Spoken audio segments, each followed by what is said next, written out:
Epilogue. Those blessed structures, plot and rhyme, why they know, help to me know I want to make something imagined, not recalled.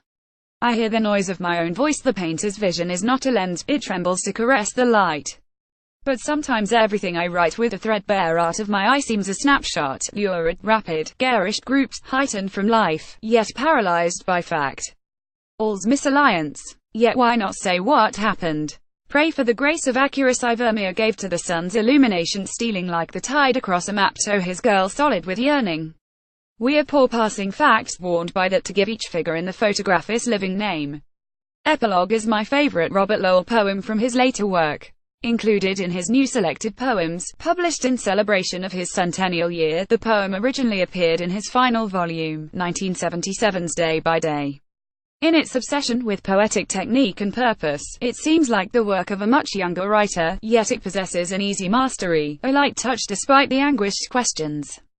The main clue to its character as an epilogue and valediction to his life's work is the gentle warning note Lowell strikes at the end. He resolves the questions and movingly brings the weight of poetry's central act of naming to bear on the ethical task of valuing the individual life. Lowell named many living names in the course of his work. He was famously reprimanded by his friend Elizabeth Bishop for his appropriation of personal material, such as letters. He was both praised and derided as a confessional poet, and perhaps, to some extent, Epilogue mounts the case for the defense. In an interview with Ian Hamilton in the Review, Lowell addressed the issue of poetry as reportage in terms relevant to this week's poem. I hoped in life studies, it was a limitation, that each poem might seem open and single-surfaced as a photograph. It's severe to be confined to rendering appearances. That seems the perfect way, what War and Peace is, but it flattens poetry's briefer genius. Sometimes free verse is like breathing naked air, and living only on it. In the free-ish verse of Epilogue, Lowell solves the problem, as he saw it, of flattening. The structure is complex, revolving the events of a mind in a swirl of mixed beat, metrical and off-metrical rhythms. Paradox interlaces the defense. There's nothing single-surfaced about its shifts and slights. A 4-beat line is often favored, but there are also crisp, brilliantly pointed dimeters and at least 2 in pentameter. Lowell likes to interrupt his own motion towards metrical regularity with some throwaway speech rhythm in lines 13, for instance. The diction's characteristic flexibility mingles the simple and demotic I want to make, with a richly literary, rapid, lurid, garish group heightened from life yet paralyzed by fact. Lowell wants to make something imagined, not recalled. But he prods at this with why not say what happened, and expanding this line of defense, he introduces the Dutch painter, Vermeer. My guess at the picture he refers to is woman in blue reading a letter. Notice the use of the possessive pronoun his girl could be read as hinting at a relationship between Vermeer and his subject closer than that of artist and model. It enhances the reading of the painting as personal document. Lowell, of course, was known for writing to, and about, his women. The poem's draft, seen here with Saskia Hamilton's analysis, unveils the mystery of the italics. Those words are Lowell's own.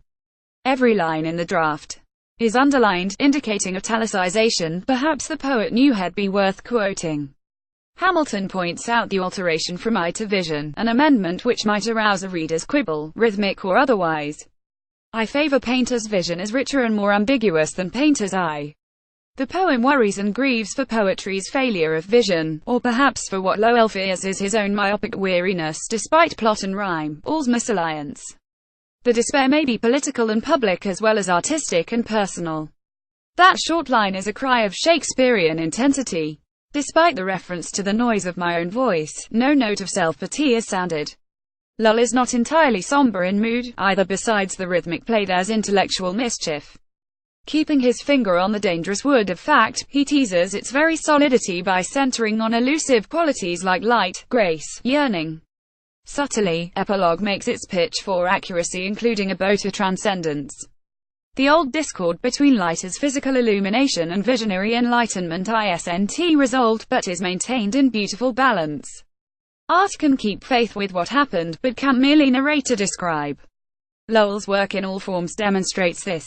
The free verse of Life Studies is fully dimensional, because its rhythms and language are so fantastically textured and alive.